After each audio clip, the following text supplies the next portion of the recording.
ভূমিকম্প কেন হয় ইসলামিক দৃষ্টিকোণ। ভাই ও বোনেরা, আল্লাহ বলেন পৃথিবীতে বিপদ আসে ৩ কারণে। ১.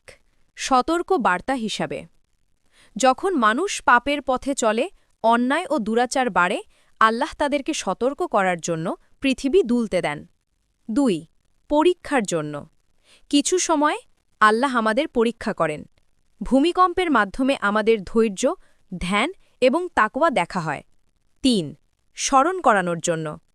ভূমিকম্প আমাদের মনে করায় জীবন অস্থায়ী, সবকিছু আল্লাহর নিয়ন্ত্রণে, তাই পাপ থেকে ফিরে আসা জরুরি।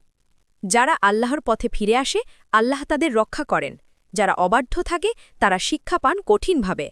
ভাই ও বোনেরা, ভূমিকম্প কোনো দৈব প্রাকৃতিক ঘটনা নয়, এটি আল্লাহর বার্তা, আমাদের জন্য সতর্ক বার্তা এবং শিক্ষা।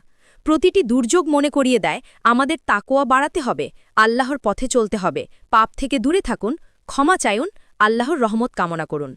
আমিন।